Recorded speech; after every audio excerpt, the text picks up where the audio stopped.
இப்போ நாம் கமரக்கட் பண்ண போகிறோம். இந்த ஸ்வீட் வந்து ஒரு 20 வருஷம் முன்னாடி எல்லா கடையிலையும் கிடைக்கும். பெட்டி கடையிலேருந்து எல்லா கடையிலையும் கிடைக்கும். எல்லாம் சின்னவங்கலேருந்து பெரியவங்க வரைக்கும் அதை விரும்பி வந்து வாங்கி சாப்பிடுவாங்க. பட் இப்போ அது வந்து அது மாதிரி ஸ்வீட்ஸ் எல்லாம் இப்போ இல்லை. அது நம்ம வீட்டிலே எப்படி தயாரிக்கிறதுன்னு வந்து இப்போ நான் காட்ட போகிறேன். இதுக்கு தேவையான பொருட்கள் வந்து 2 கப் வெல்லம் வச்சுருக்கேன், 1 டேபிள் ஸ்பூன் வேர்க்கடலை வறுத்தது, 1 டேபிள் ஸ்பூன் தேங்காய் துருவல், 1/2 கப் தண்ணி, நெய் தடவின தட்டு. இப்போ முதல்ல இந்த தண்ணியை வந்து வெல்லத்தில் ஊற்றிக்கலாம். இதை ஃபஸ்ட்டு நம்ம ஸ்டவ்வில் வச்சு கரைச்சிக்கலாம். இது நம்ம 1/2 கப்பு தண்ணி ஊற்றிருக்கோம். இதை ஃபஸ்ட்டு கரைச்சிக்கலாம்.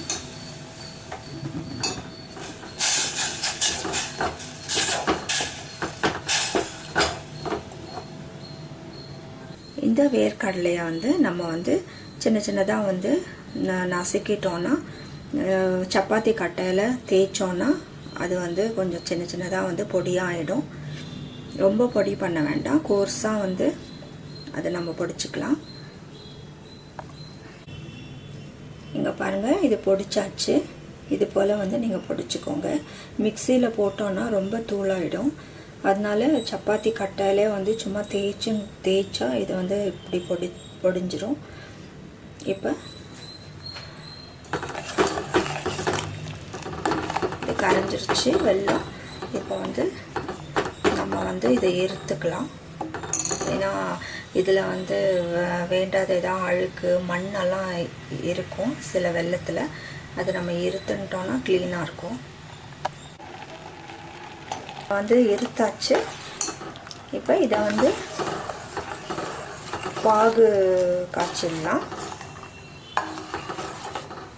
கொஞ்சம் நேரம் கொதிக்கட்டும், அப்பப்போ கலரி விடுங்க.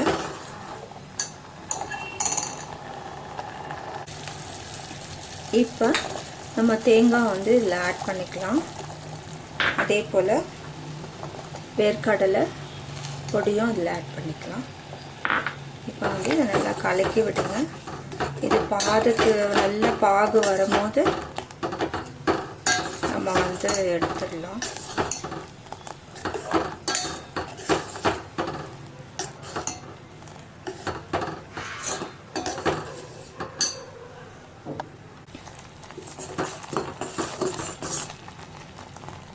நல்ல பாகு வர வரைக்கும் நம்ம காய்ச்சணும். இப்போ தான் வந்து கம்பி பாகு வந்திருக்கு. இந்த கம்பி பதத்துக்கு வந்திருக்கு.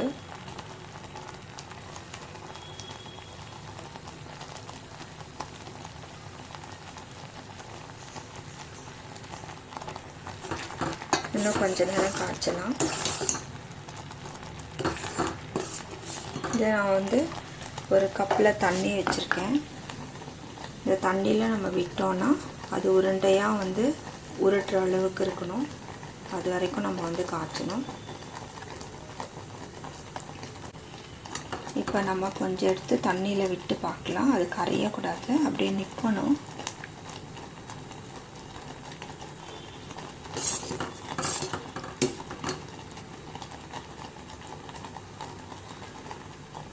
இல்லை, இது இன்னும் பதம் வரல.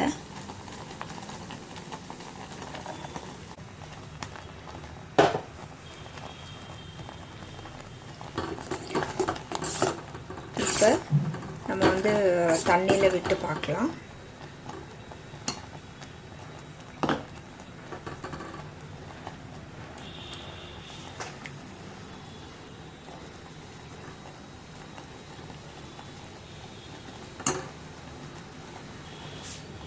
இதை உருட்டி பார்க்கலாம்.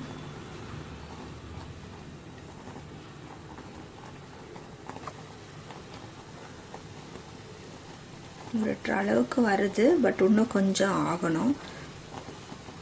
இன்னும் வந்து கொஞ்சம் இதாக தான் இருக்குது. இன்னும் கொஞ்சம் பார்க்கலாம். இன்னும் கொஞ்சம் நேரம் விடலாம்.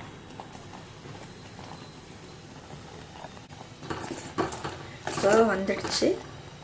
இப்போ நம்ம வந்து டெஸ்ட் பண்ணலாம்.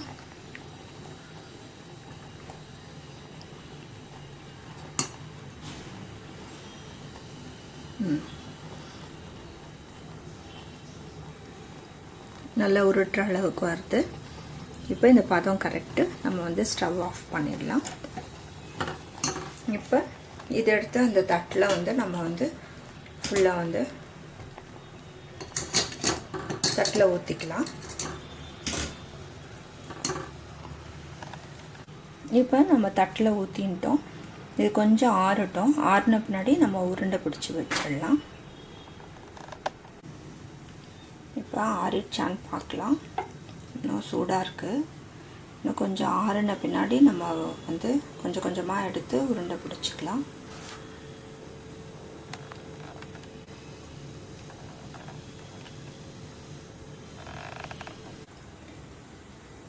இப்போ கமரக்கட் ரெடி ஆகிடுச்சு. இது போல் வந்து சின்ன சின்ன உருண்டையாக வந்து கொஞ்சம் சூடாக இருக்கும் போதே எடுத்தால் தான் வரும். அப்போ அதை வந்து உருட்டி இது மாதிரி வச்சு காஞ்ச பின்னாடி பார்த்திங்கன்னா நல்லா கெட்டியாகிடும். இப்போ தட்டில் கூட இது மாதிரி ஒட்டிகிட்ருக்கோம். இப்போ என்ன பண்ணோன்னா இதெல்லாம் வரணுன்னா ஒரு வாணலியில் வந்து சுடுதண்ணி வச்சுட்டு, இப்போ இதில் வாணலியில் சுடுதண்ணி வச்சுருக்கேன். அது வந்து கொதிக்குது. இப்போ நம்ம கொஞ்சம் வந்து இதை கீழே ஹீட் பண்ணோன்னா இப்போ இந்த ஸ்பூன் மூலயமா வந்து நம்ம கொஞ்சமாக எடுத்துடலாம். இது கொஞ்சம் ஹீட் பண்ணோன்னா அது வந்துடும். அதே மாதிரி எல்லாத்தையும் வந்து உருட்டிக்கோங்க.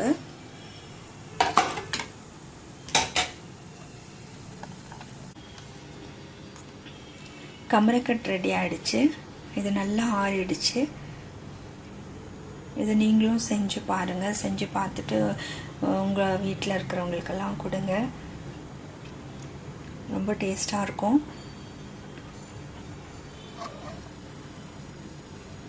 ரொம்ப சிம்பிள் ரெசிபி.